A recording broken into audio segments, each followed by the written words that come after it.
Hey everybody, what's going on? Brent here, and I came across this article from IGN that I just had to talk about because it's something that a lot of people have been kind of upset about. And let's head on over to IGN so I can show you the article here. It says young Americans have spent 25% less on video games this year than last. I'm actually surprised that it's only 25%. This article is from Vicky Blake over at IGN. She's actually talking about a report that came over from the Wall Street Journal that they're analyzing the spending habits of young Americans. While spending was down 13% across the board from January to April, particularly on accessories, technology, and furniture, which fell by 18, 14, and 12%, video game spending saw the largest fall. This is not a trend observed in older age groups. Well, I mean, off the top of my head, I can give you a bunch of reasons that why. Like I said, I'm surprised that they're only saying 25%. For one, you have the scalpers. They have moved from other markets to now the gaming world. Even at pre-orders, it's tough to get your order through for limited editions, collector's editions, just because they all get snagged up. I know some people say, well, gaming's just become that popular that there's just that many people now, and they weren't anticipating that kind of.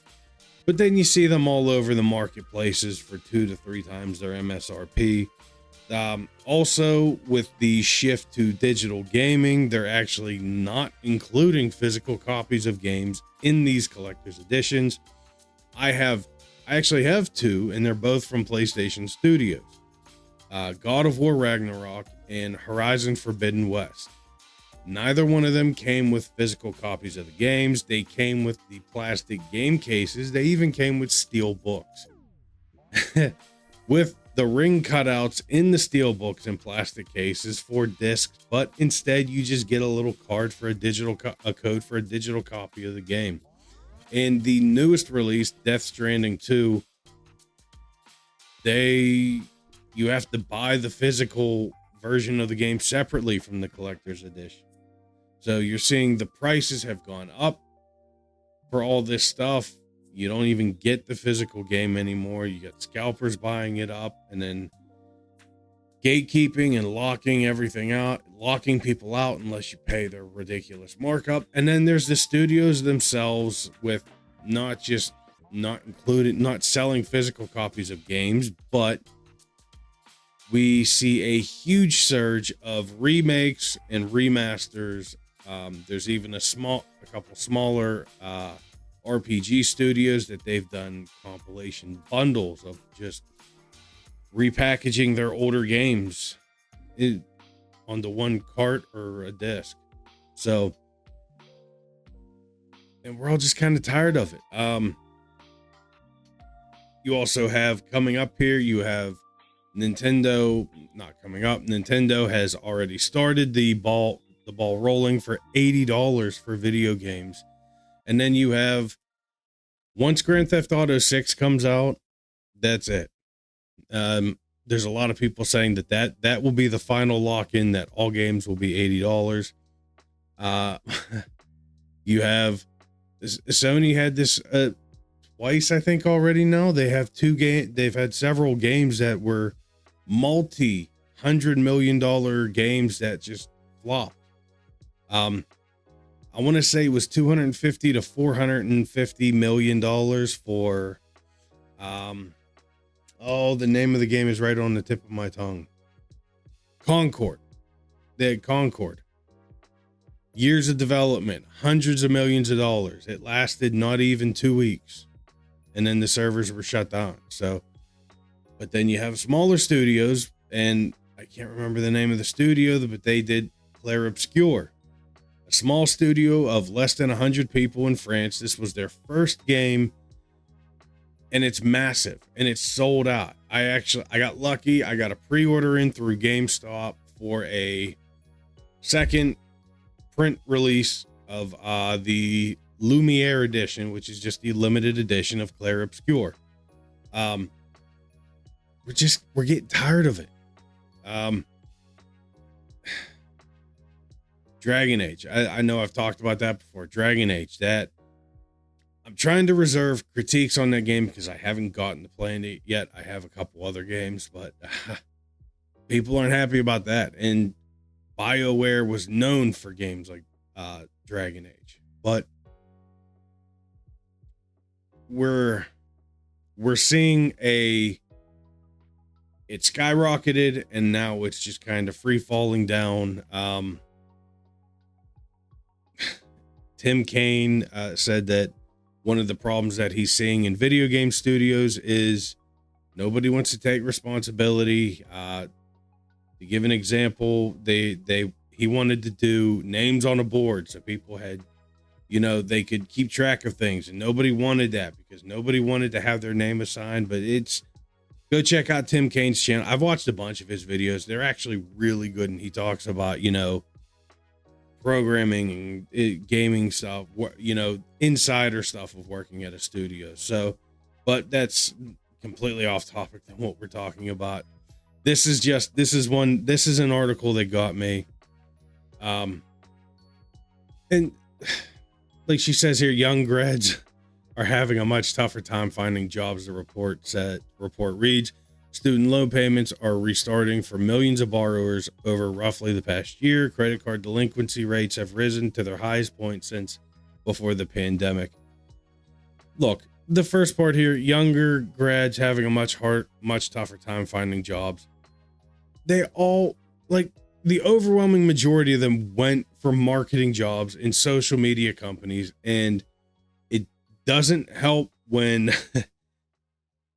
like Elon Musk went in, he bought X, he slashed so much waste in that company, and it runs fine.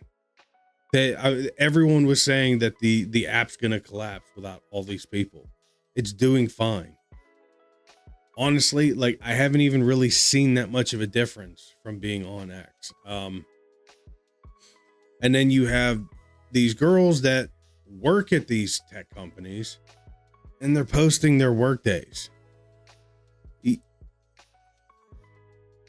How did you think this was going to go? You brag about having a 6-figure job. You're not even working 3/4 of the time. You maybe attend a meeting. You go slack off here. You go lay by the roof pole and do lunch, and then cut out of work early and you go meet your friends at the bar. And that was another thing that, that they put in the Wall Street Journal's report about people not having money for frivolous lifestyles now, and they're staying in and they're doing pizza parties at home and they're doing all this stuff. Like, yeah, it's time to tighten up your belt. You're being an adult now. I mean, shit, my wife and I had to do it ourselves when we were starting out. I'm getting off topic again, and now I'm starting to lose focus on here. It's just this crap like this. Like, yeah, you're new in the career field. You have no name. They don't care who you are. You have to spend some time there. You got to put the work in. You got to make yourself known. That's how you make sure that you keep your job. And the student loans, I mean, we could blame that on the previous generation. They always pushed on people that, oh, you'll never amount to anything. You got to go to college. You got to have this great job. You got to do all this schooling. You got to do all this, go to college. And, that's the only way you're going to get a job. Now we're seeing that so many of them followed that. Now that there's a collapse. Now the people making the big money and living the fancy lifestyles are the people that work the blue collar jobs like me during the day. But honestly, like, my whole thing is, I am shocked that it's only 25%. And since I have a chance to bitch about this now, I'm sure a lot of that money has, I'm sure not a lot because it's still kind of picking up, but the Final Fantasy and Magic the Gathering expanded universe thing. I can't remember the exact terminology that they use for it, but the collector booster boxes, I think were about $450-ish, $475 for a box. They're now over $1,200 because people are just, they don't care. Well, that's another thing. Scalpers are buying it up. Over $1,200 for a box for a box of foiled cardboard with a less than 1% chance of pulling a neon ink chocobo card or a surge foil. I think the top three right now are Sephiroth, Aerith, and Cloud. Their alternate art surge foils are hundreds of dollars. The neon ink chocobos are, I think, between $1,500 and $3,000. And then there's the serialized gold chocobos, and people don't care. They are just dumping the money searching for it.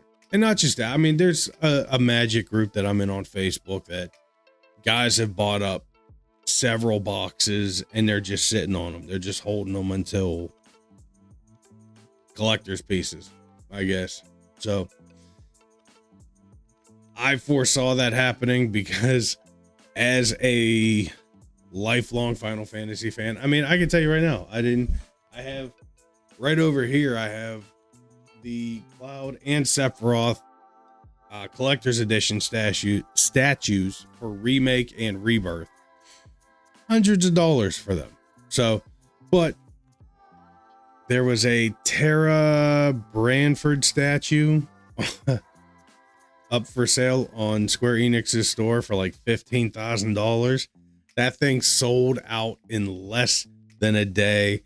And one other thing, I've been playing Final Fantasy 14 since 2013, and those Final Fantasy fans do not care. They will spend obscene amounts of money on digital items, which is now what a lot of them are doing now. They're buying up because they're all, now they want to collect the Final Fantasy cards. But just kind of a little tangent rant there, because now that I've started to get into Magic and collecting those cards, it's getting really hard to find them because now the scalpers have moved over, on top of grabbing up all the Pokemon stuff, which I don't care about because I don't get into that. But now they are blocking me from Final Fantasy, and it's irritating.